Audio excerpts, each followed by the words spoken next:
welcome to our 8th of 11 webinars in our 2024 Women in Leadership Executive Speaker Series, with this one specifically focused on women leaders in finance.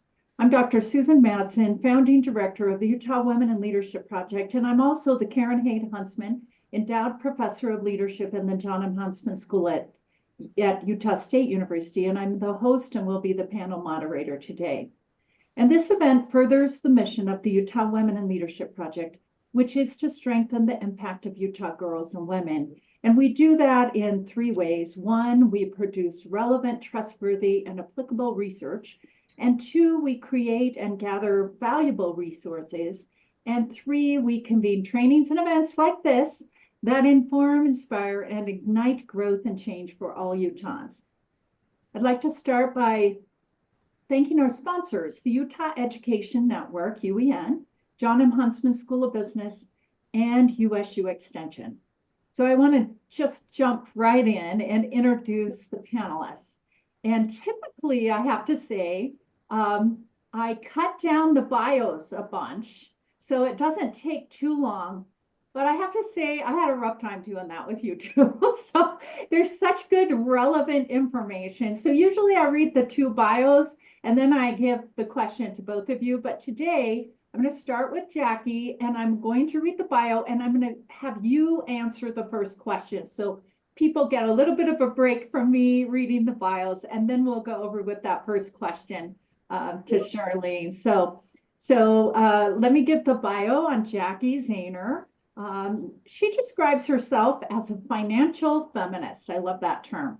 The latest global gender gap report states that at the current rate of change, it will take over 135 years to reach gender parity. And for Jacki, that's completely unacceptable. As the founder of ShePlace, her plan is to bring all of her decades of experience championing for the advancement of women and girls under one umbrella. Jacki learned quite a lot about finance while working at Goldman Sachs, where at the age of 32, she became the youngest woman and first female trader to make partner.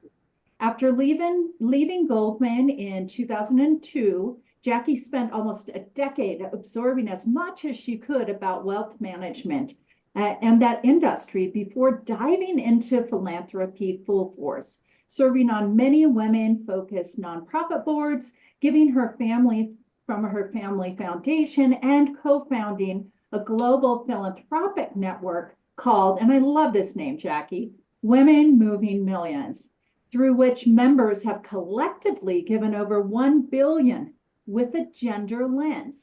While Jacki has always been an investor, she is committed to becoming more intentional in her efforts to champion the field of gender lens investing. And I love that term as well as doing all she can to help develop women in terms of a healthier relationship with their financial resources.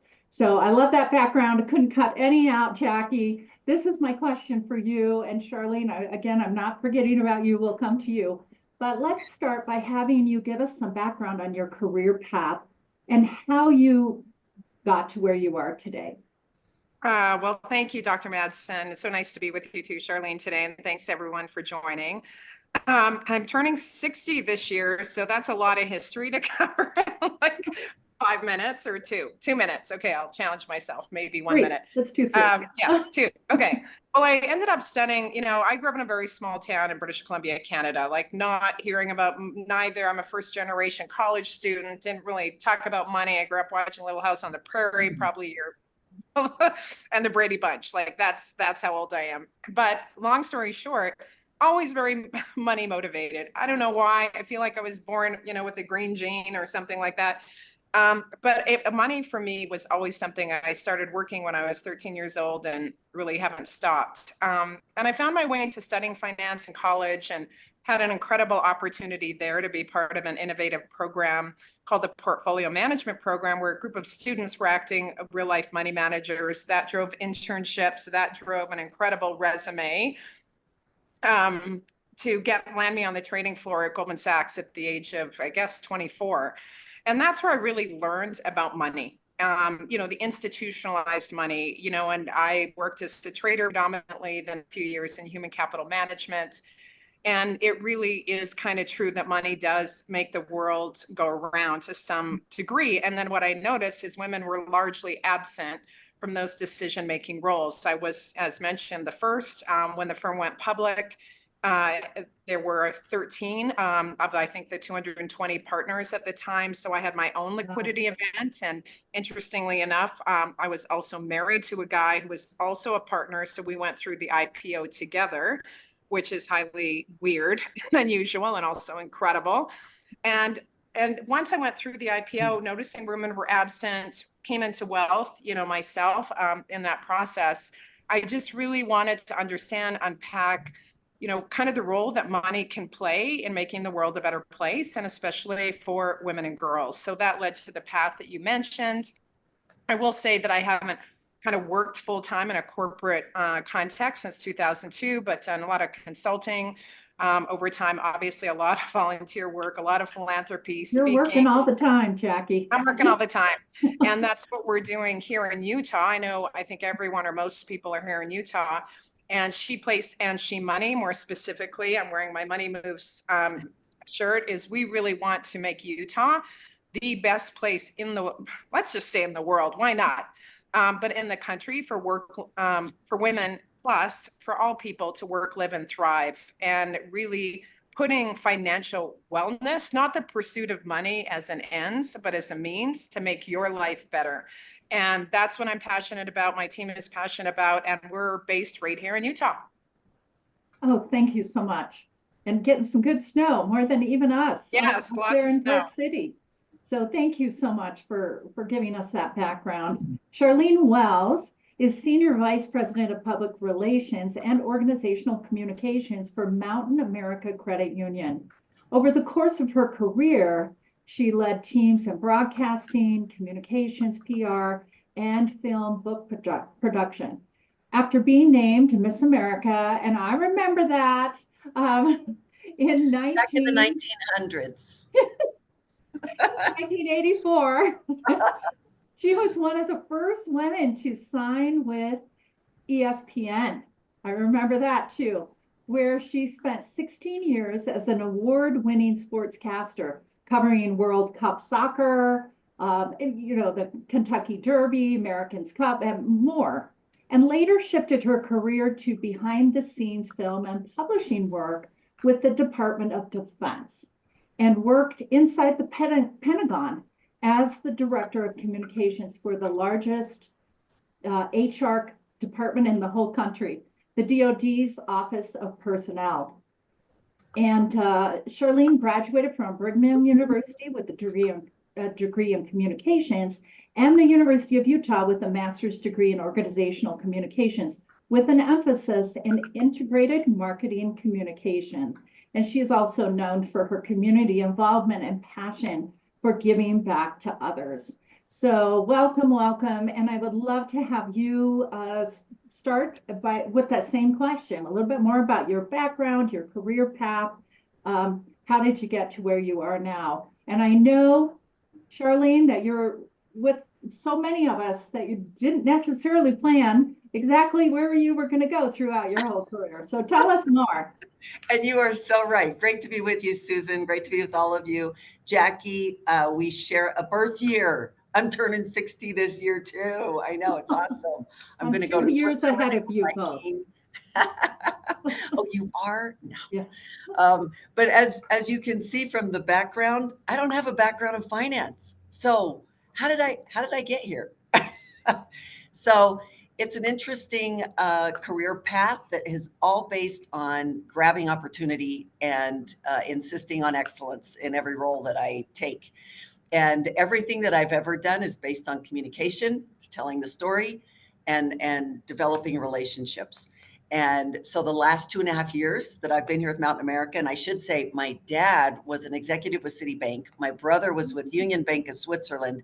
So they're very proud. My dad calls me a lady banker. I'm not, but but I'm just so pleased to be in this world. And Jacki and Susan, I've been learning so much about the world of finance, I'd always been interested in the personal finance, right? But I'm learning some really cool things like certificate laddering I didn't know about. That's another tip that Jackie knows all about too. So just fun things, but going from sports broadcasting into the world of the Department of Defense, now into finance, it really is just about grabbing opportunities. I didn't really have a plan. I thought I had a plan when I was 18, and then it changed, and then it changed again. So just grabbing opportunities. And you had children along the way, I know. Four children. Yep. Yeah, you just, as his women, you know, we just kind of shift and move sometimes. Do And, a lot of shifting. and Jackie, I don't think you mentioned specifically, but you found early on that you liked finance, but I'm sure you didn't see yourself exactly where you're at today as well. That happens so much with women. Yeah, for sure. I mean, again, I love that we're both 59 right now. Right. So I didn't really have a sense. I knew, it's again, it feels a little embarrassing, but then I go, why is that embarrassing? I think if a dude said that, we wouldn't, maybe he wouldn't qualify it, that I was kind of money motivated. And so I was, obviously very intentional. I thought I'd end up in organizational behavior marketing Oh, in that field and was kind of talked into finance, as I like to say. But no, the career path, and again, going from a small town in British Columbia to 85 Broad Street in New York and, in 1988, I couldn't have even imagined it. That said, I do really believe, I'm a head and heart kind of person, but just in the power of really setting intention. And I knew I wanted a great career and a family, which I have both.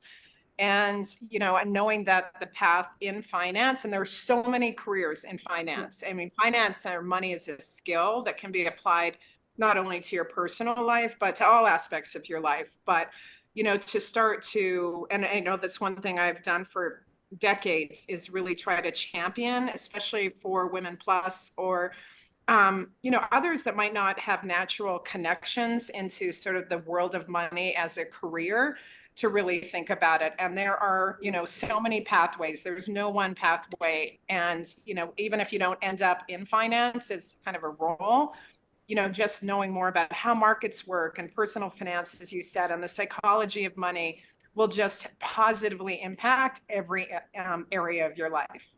and I love that comment. And Charlene, you are in not because you're a money expert necessarily, and maybe you are, but No, because you're so good I'm at the learning. communications and the public relations. But what have you learned about the different, like IT? If you're good at IT, you have a role. So any other comments about that?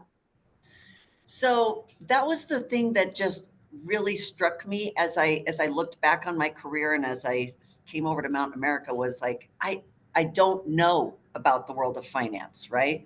But I know I can learn. I remember my first assignment with ESPN was sideline football. So I was already doing sideline football for BYU games, but now it took it to a whole different level with Big Ten football on a national stage.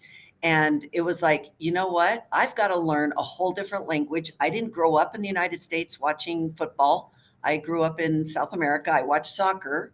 So football was a strange sport to me that stopped every 5 seconds to discuss. And so I had to learn. And so that was something that I knew that I could learn. And when you focus, I remember, it's a little bit of a tangent, but it supports. I had the great opportunity of golfing in a foursome with Bob Hope, President Ford, and Johnny Miller. One time. It's a crazy picture, I tell you what.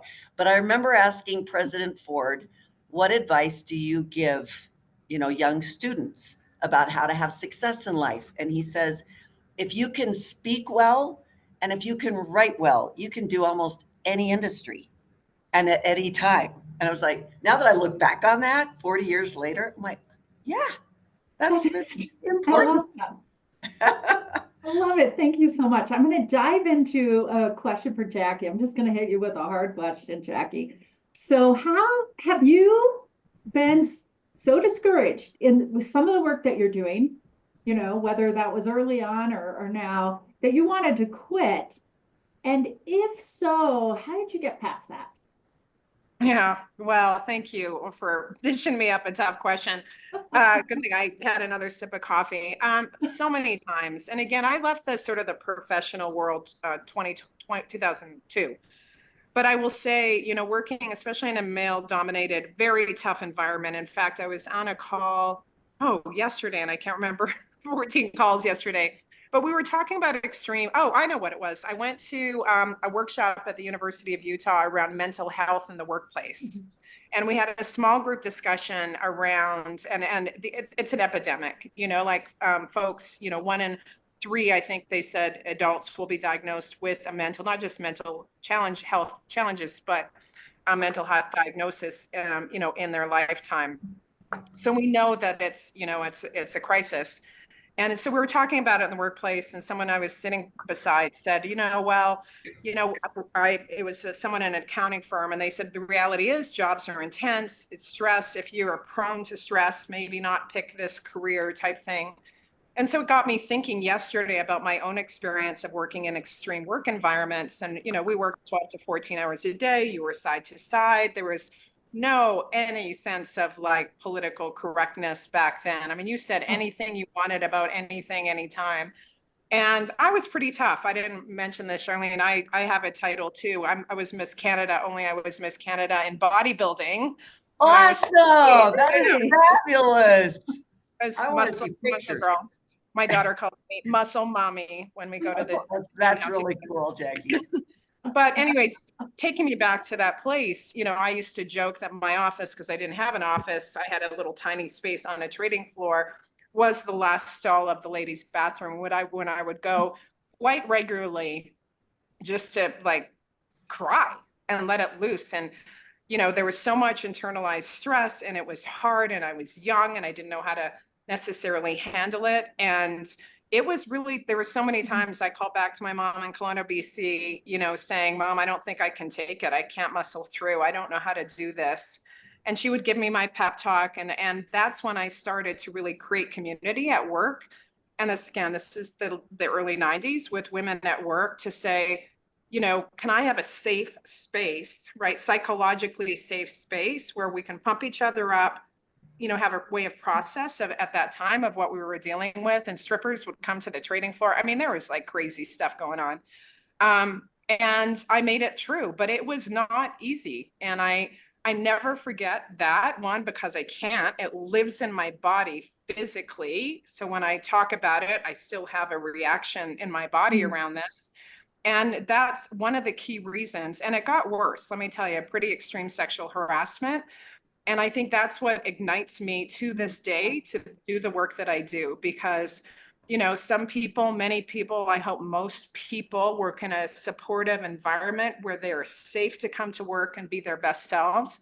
But sadly, I don't think that's true for a lot of people. And so I've made it my mission for, 30 years now to do what I can to create the conditions where we can all thrive. Oh, thank you for that. I want to ask you a different question, Charlene.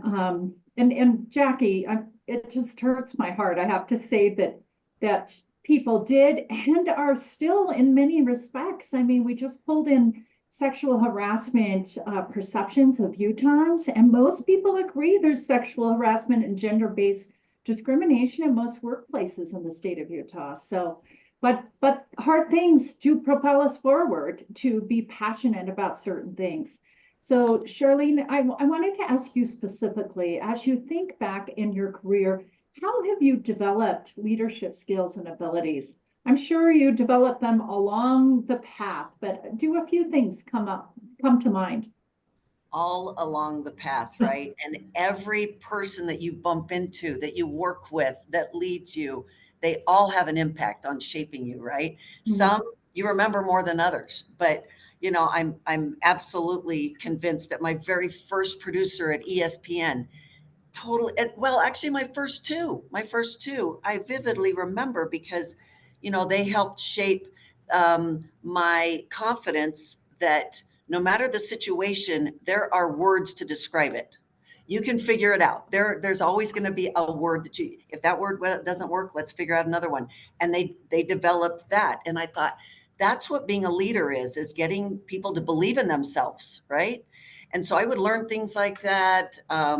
Company that I worked with for 15 years with all the production with the Department of Defense, our boss was constantly, one of the things that I loved that he did, he might say something like, I think, and then he'd quickly say, no, it's about we.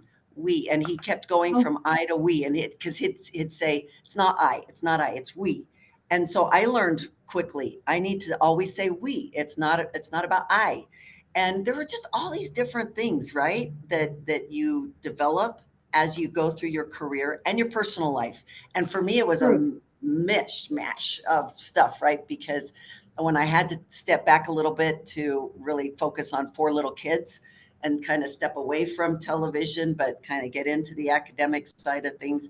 I was constantly learning from teachers in my master's program. I was an old one. I was like 39 getting my master's. It That's took me not 5 years. old. Not at the time, but when everybody's like 20, Yeah, that's true. and it took me 5 years to get my master's because I could only do 1 class a semester.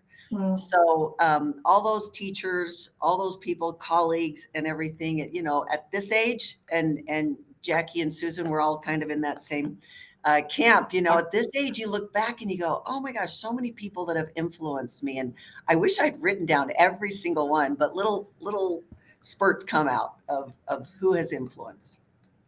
Oh, thank you so much for that. Jackie, back to you.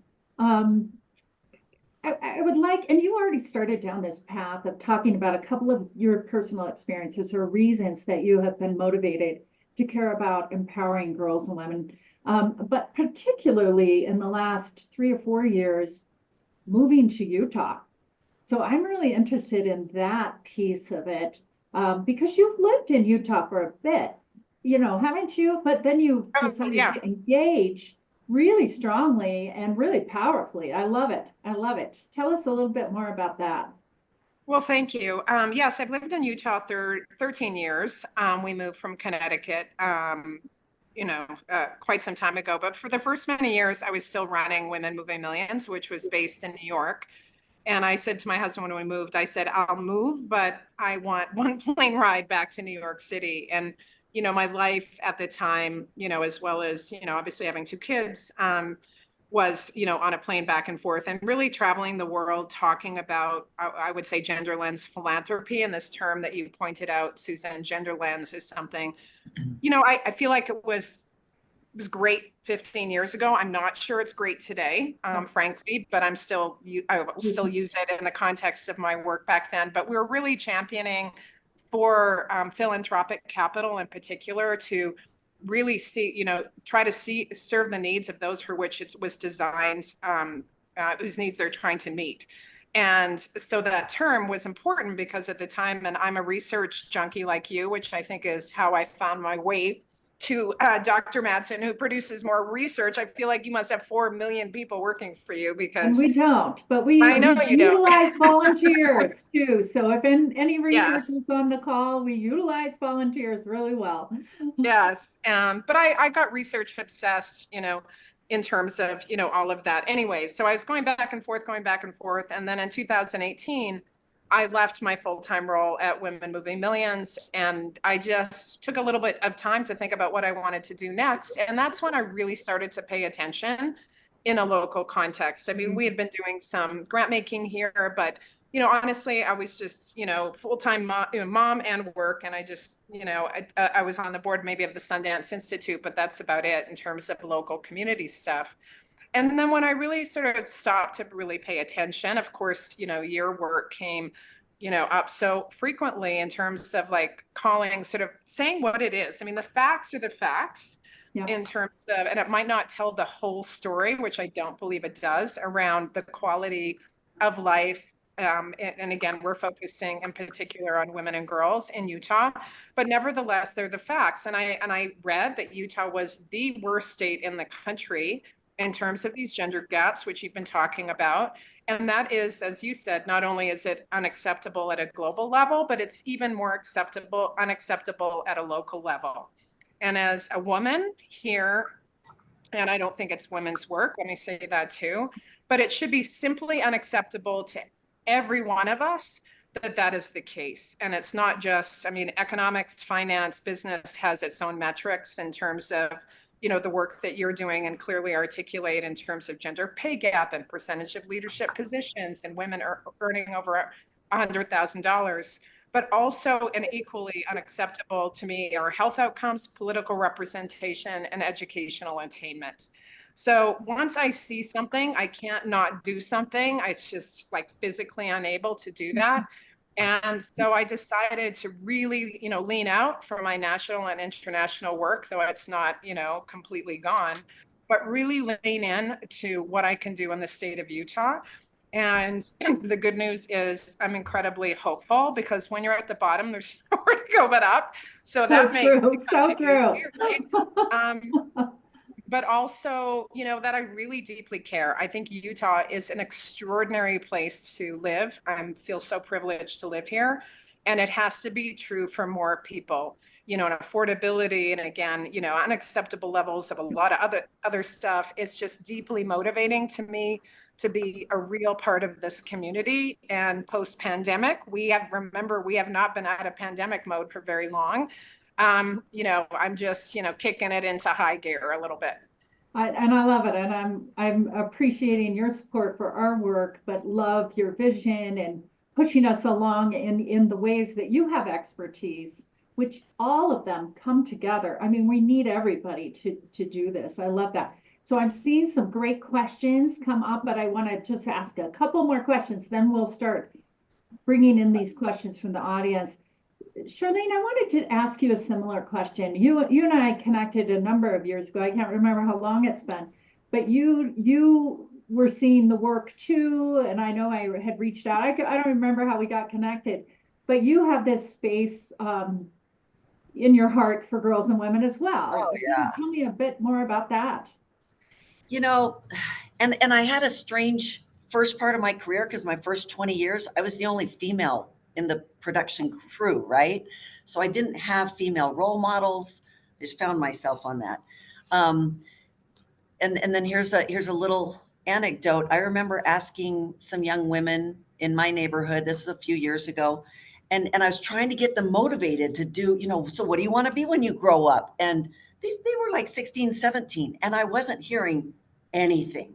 And I said, so, you know, you guys want to be excellent, don't you? You don't want to be mediocre, do you? I saw several heads going, I'm good with mediocre.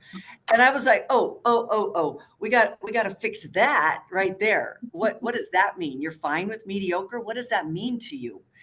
And for them, as we explored a little bit more, it meant I don't really need to go to college. I don't really need to think about another plan.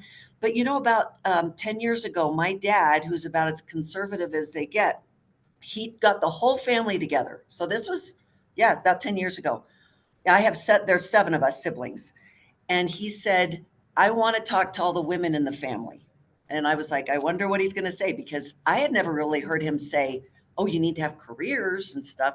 But he had always been supportive of me. But he said, the women need to educate themselves and the women need to be part of helping with finances because it's getting too hard. It's getting too hard. So every single one in the family then start thinking about it. But by then they're in their 40s and 50s, right?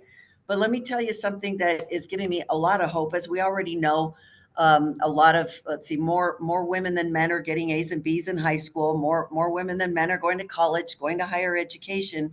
Here in Utah, Mountain America has a $300,000 scholarship program. So we're in our second year. We give out 120 scholarships. Last year, 87% of the scholarships were female. And we don't put down their names. We don't put down pictures. So they're not being chosen, but they're the ones that are submitting their applications. So I'm like, they're going past mediocre. They're wanting to do something different. Yay. So I think it goes back to a lot of the great work you're doing, Susan. Oh, you're kind. Thank you so much. Jacki, back to you. And then also, if you two are looking at the questions coming in, which I'm seeing some awesome ones, be ready because I'll ask you questions, but if you have one that's connecting with you, feel free when I come back to you to jump in. Jacki. Well, I was just going to comment on what Sharlene said, because I think, It's sort of a tale of two stories. I think, if we're talking here about, gender gaps in particular, about sort of elevating, women and girls in a lot of these different categories. I think you're absolutely right when it relates to academic achievement and things like that. And percentage in college. In fact, it's an issue. There's sort of a little bit more affirmative, not action, that's in a politically charged word, but to balance out, right? 60% now, I think, of people in college, I think, identify as female. And I think that's part of the challenge, that we are seeing in some ways this huge demographic shift, and women are achieving, and girls, and oppositely, I think there's some achievement gap related to boys that we really need to be thinking about. Mhm. And yet, even though that's true, numbers at the top are not necessarily changing. And in fact, as a research junkie, I haven't dug deep into this report. I just caught it on the news, CBS Morning News the other day, that there's this study coming out. I think it came out in Europe. I have to look for it, around the backlash, even around the term feminism, and how, Yeah. it's a, F word, and it doesn't, it's young men in particular, according to this study, just really don't like the term. They feel like they are getting, negative bias against them as particularly You as don't use white. it. I don't use it much, Jackie, in Utah, because Yeah. it's so loaded. Yeah, It well, is and very that's just what the study was about, but it Yeah, sort of gets that's into the interesting. question about, why do I think the term gender lens might be less useful, or less one that I would apply to. And I would say, I'm just sort of mentioning it as something I'm questioning and curious about, because especially in this state where, of course, you probably are attuned to some of these bills that are being passed around diversity, equity, and inclusion being sort of outlawed, in terms of public institutions and having offices in that regard. I think there is sort of this, who is getting special treatment, and when and why, ignoring sort of historical, context for why it might be appropriate to address certain More populations. research. There's so Yeah, much exactly. research. Yeah. And so I think just language matters. And I think gender, like, I grew up in such a gender binary world, young people today aren't. And I think that's fantastic. And I just want to make sure that we're always evolving the language we use to talk about things, to make sure that we're not excluding, but including, with, I think, the goal of which is to make people's lives better. So it's not, I think approaches need to be targeted for sure, because that's how you meet people at their point of need. But the language that we're using, I think, always deserves, it's why we use women plus, not women, in the work that we're doing, because a lot of folks, might identify as a woman, but they're not biologically female. So I just invite us all to always challenge our language and be open to comments, or, from people for which that might not feel comfortable. Thank you so much. I have a question I want to bring in. Maybe just one of you can answer. And Sharlene, it's kind of your turn. So let me mention it. But it's in the Q&A, and I really think this is good. So as a woman working in finance, I'm approaching that phase of my life commonly referred to as childbearing years. So for all of us, thinking back a number of years, but it's changed now. I'm aware that it does influence people's perceptions, and I would say directly sometimes and indirectly, the biases, particularly in terms of advancement. And so this person is asking us for strategies, like what would you recommend for overcoming that bias? And sometimes it's self, right? But a lot of times it's external bias and people around us, even people that mean well. So any comments, Sharlene? Let's go to you first. It is a hard one. And, Yes, it and I is. have 4 kids. And when I was, this is about 5 years ago, I was on the Defense Advisory Committee for Women in the Services. So all things to do with women in the military, including the childbearing years. And it was very clear, and it was proven that it did set them back. On the promotional scale, just because, you take time out. Plus, you have to have a certain amount of time in theater when you're like abroad, right? And in order to be promoted for something. And so it made it a big, big challenge. And so we made a lot of changes there. And one of the things that that came out in the studies. We were looking at how do the men feel about their kids in terms of responsibility as compared to women. And it was overwhelming that women just feel a natural sense of responsibility for the kids, even though both might be in the military. It was the women that would step back to take care of the kids. So it can be a challenge, but I'm a huge believer in chapters in life and trying to figure out how you can layer it, even though you're in between chapters. So I was doing a lot of sports broadcasting in the first part. And then as the kids kept coming, it was like, oh, this is not going to work so well.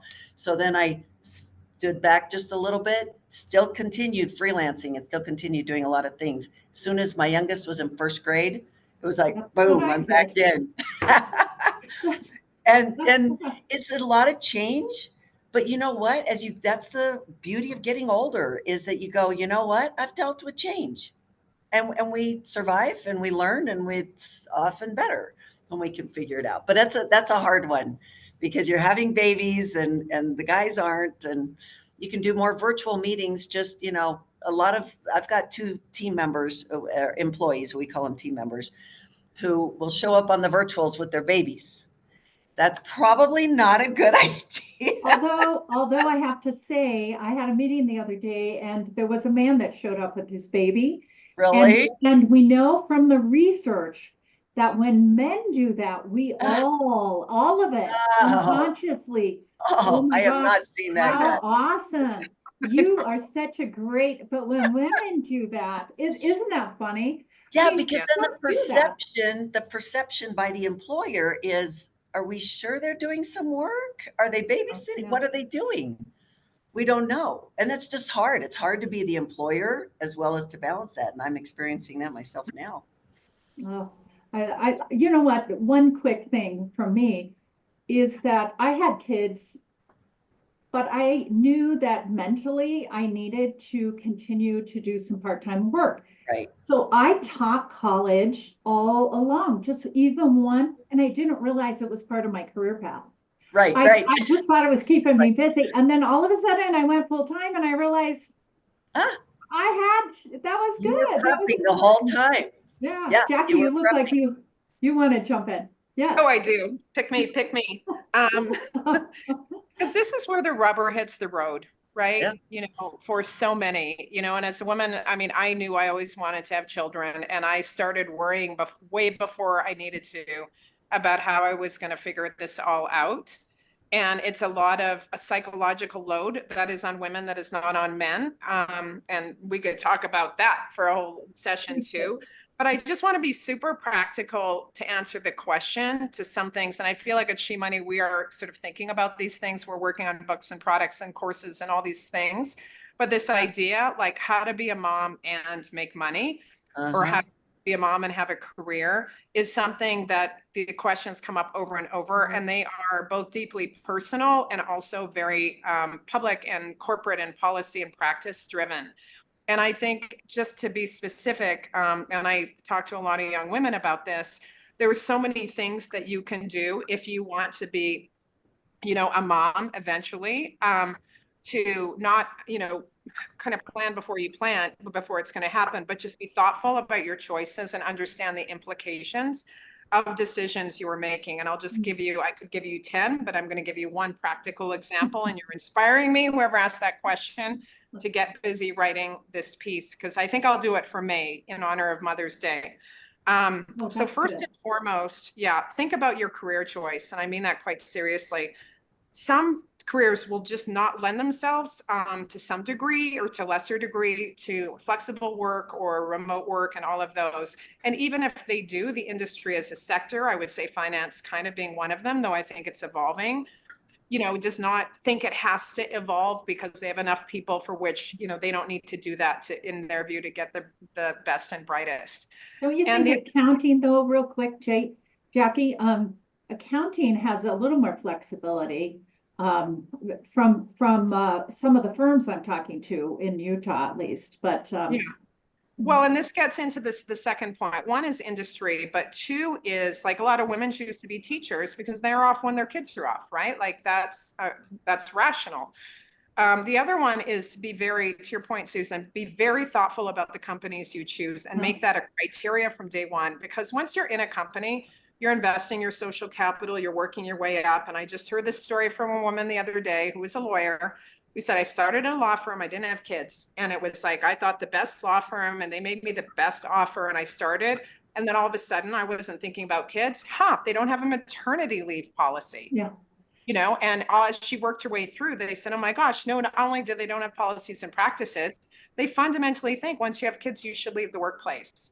So really ask those questions and be attentive to the workplace policies and practices that are there. And you don't have to overtly necessarily ask about them, but do your own homework. And if a company in the modern day world does not have a, bigger size company, a maternity leave policy, doesn't have flexible work, doesn't have success stories they're boasting about, how they retain and attract talent, don't work there. Full stop. Right. You've got choices. That's what you want. Right, yeah. right, You're right. not going to change the company. Guaranteed. Yeah. Yeah. And I'm partnering with the Governor's Office of Economic Opportunity on 100 companies championing women. And so those companies that have these practices are really the ones that are applying. And it's nice to see. And I'm thinking it is becoming more common practice, especially with the talent shortage, to be doing more family friendly or life friendly, kinds of things. So, I did want to read real quick a comment on your earlier discussion that we had. Someone said, I think or wonder sometimes, this I think relates to yours, Sharlene. I think or wonder sometimes women and young girls are settling for being mediocre, right? This is because it's sometimes exhausting to fighting for good jobs, fighting for equality, fighting for money, fighting for a gender, fighting for legislation. I think we are exhausted. I don't know. I thought that was an interesting, I don't want to take us too much off, but it does seem, especially Jacki, in the industries you're talking about, and specifically, and I don't know about credit unions and banks, it's in that industry. If it gets exhausting sometimes for women. Charlene, any comments about that? It's a tough one. It's a tough one, especially in this age of mental health discussions Yes. on everything, right? And so it's a fine line because, if I pressure somebody to be more excellent, now we're going to cause mental health issues. So it's a fine line. I've got to raise the bar as an employer. I've got to raise the bar. I can't just say, oh, we just status quo, mediocre is fine for us. I'm never going to be that person. And so I'm always going to try to raise the bar, but how do I balance that with making sure that my employees are healthy mentally and physically as well? With regard to the young girls, I wonder, they're so young that they haven't been in the fight yet. Well, They haven't been in that fight yet. Some of us have seen a lot of that, actually being in the workplace. Some of, if they're 15 or 16, have they seen that? Maybe they've seen it with their in moms. college even. Maybe I they've mean, seen I have a lot of college students that really have the optimism, and I want to have that because there are great companies to work for. There are great organizations, but maybe not understanding. And usually the research tells us it takes just a year or so in the workforce right after college for our young women to see issues coming up, and some sooner than that. Jacki, are you seeing, you can respond about this, but are you seeing any other question? There's many good questions. There's so many. I know, I'm trying to read them, but let me comment on the exhausting piece. Two pieces on that. One, my daughter who's 23, who just graduated from Barnard College with a degree in neuroscience and has a job but is looking for a great job. And she's publishing a book that she's been working on for 5 years, which is a collection of stories written by Gen Z writers on topics that are either under-discussed or oversimplified, which is, I'm so proud of her. I've been reading all the chapters. She's been very tight about this. So I'm really reading the perspectives of, these 18 to 23-year-olds, on subjects like this. And it's such a mixed bag. And I'll tell you, I'll give you a concrete example of this, is this whole idea of safety, because a whole generation of us probably were raised never talking about women's safety. We're never being told we couldn't walk the street at night or not, have a drink that someone else poured for us in fear of getting roofied, or to make sure we're talking on the phone. Like it's a world where I'm not convinced it's less safe, but we talk about safety a lot more.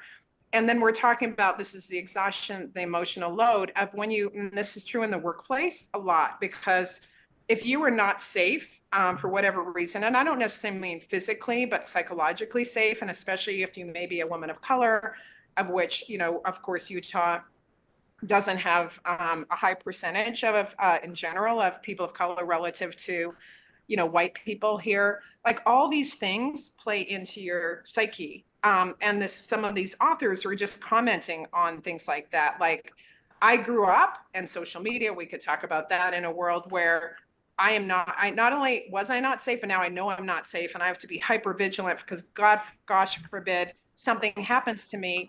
Am I responsible because I took a drink, without checking? So I think this relates a lot to this idea of, exhaustion, and what is our responsibility as individuals to look after ourselves, and how do we put that back onto, the places where we go to school, the places where we work, to say, you are responsible for my safety, so I can show up and give you my best work. So I think this exhaustion and fighting is the work that we still have to do. And I'm not sure, fighting is the words I would use, but we have to aggressively seek positive change in all the spaces and places where we show up, and provide psychological and physical safety to others to be able, because they're the ones that see it, and they're the ones that bear the load of responsibility for whether or not that they can address it. So I think this is so profound of a question. Thank you so much. And I know naturally, from the research, we as women are socialized to blame ourselves for more things than men are. And men tend to, shift out. So that is such a good question. I am looking at the time, however, and I need to get to a couple questions for you at the end. And one of them is, I've been using this question this whole series, and people are loving this. And Sharlene, what book, training, resource do you feel has lifted you? Would you recommend to people listening in? So I'm terrible because I generally don't read business books. Oh. Here's what I like to read. So I'm reading 2 books right now. The Code Breaker, which is about gene editing. Jennifer Doudna, I'm going to say that wrong, Doudna or Doudna, who got a Nobel Peace Prize, and her role in development in the world of science, surrounded by men, and how she put together the winning team to help combat COVID, things like that. And I'm like every morning I underline something that I share with my team here, because it's like, this is how she put together the team.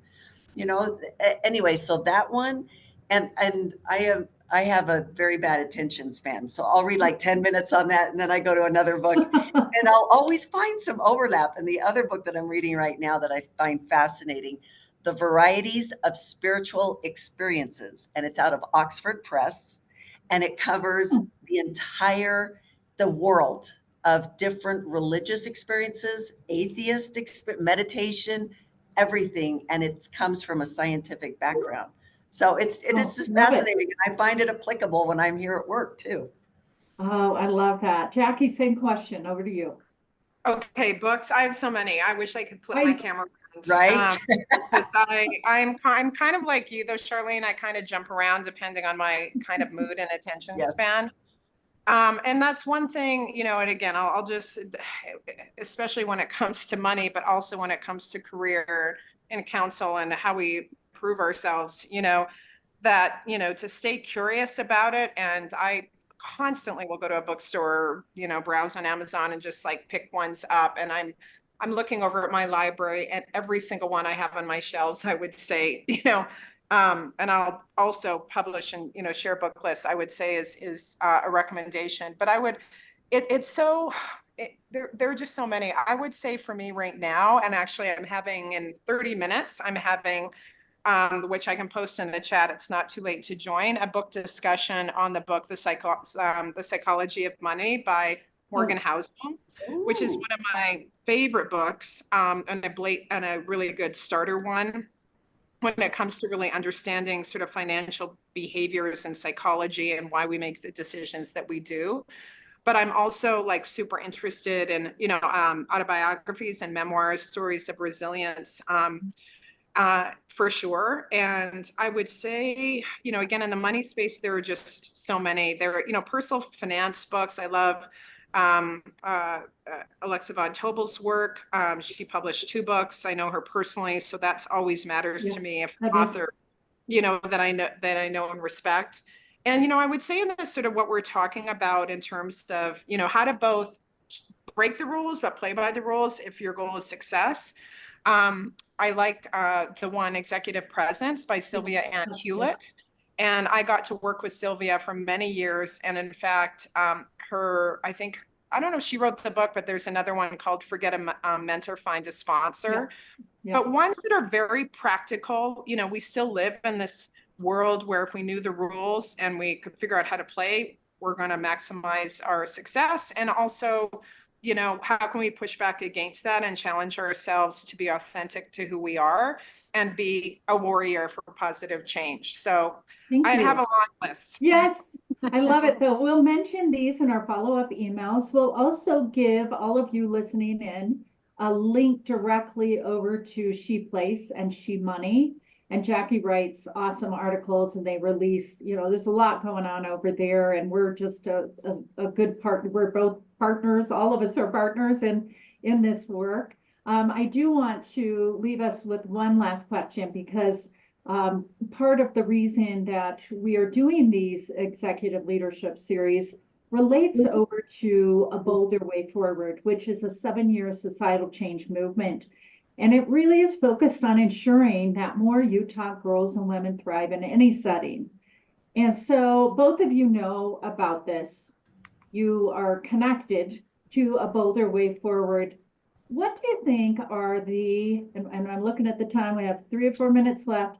What do you think are the 2 most important, or 2 of the most important, if you're like me, everything's important, things that we need to do in Utah to make that happen? So Sharlene, let's have you. Okay. I'll throw in one, and you know what, you're doing it. And it's getting the men, in the state supporting this whole concept, because it can't be us against them. It's it makes us all better. One of the studies that the Army came out with as they were looking at lifting the combat exclusion policy for women to now enter the workforce, they did a study and discovered conclusively that teams with both men and women work better together. It just, they perform better.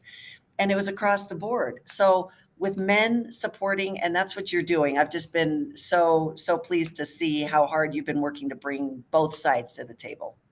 Well, thank you. There's other groups, not just me, but Pat Jones and her team Pat from Jones, Leadership yes, Institute. Jacki, we're talking about male allyship. That is, and by the way, on the Bolder Way Forward, we have an impact team that is male allyship. And there are some women on that, but more and more men are joining, which is what we wanted to see, the male allies. And we're just getting going on some, hopefully be done in about 3 months, some really good male allyship curriculum. Awesome. So Jacki, 2 things, 2 things that you think are most important, and one has to be about money. We need women. Yes, it is. It is indeed about money. I'll just sort of tap down on in male allyship. I posted in the chat. I publish a newsletter called SheMoney. It goes out through LinkedIn. I just wrote about male allyship, and in fact, I wrote a bit about Ray Arata, who's written 2 books, including Showing Up. We're bringing him to Utah. So that is absolutely critical to support men on their journey to not only show up for themselves, but for the women in their lives and in the workplace. So yes to that. And there's so many, Susan, to your point, I can't not, mention the epidemic of violence against women. Like like so many of these are so big that finding practical solutions become very challenging. But what I would say, and it's sort of, you know, a sidebar around everything, or not a sidebar, but it's sort of around everything, is the more as women and as a people, we can take ownership for our own financial well-being, which not only includes sort of, you know, obviously knowledge and skills and all of that, but, you know, the psychological aspects, which is why, you know, we're doing psychology of money. The more you can take care of yourself, the more you can take care of your family, the more you can contribute to community. And we know that at the end of the day, what money buys you is freedom, and that freedom is time. So I just think the role of money in all of this, which is why I'm focusing on money, is so insidious to absolutely everything we're talking about.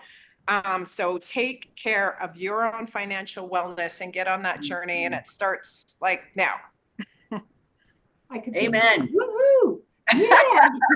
Jackie. Yes, we could end with Oh our my money gosh. move, you know, if you Love want. it. Love it. Oh my gosh, Jackie, Charlene, it was such a good conversation today. Thank you both for joining us, and thank you to everybody for listening in today. Also, one more thank you, especially to our sponsor, Utah Education Network, for their partnership in this series. So thanks again to everybody, and have a wonderful day. Thanks, everybody.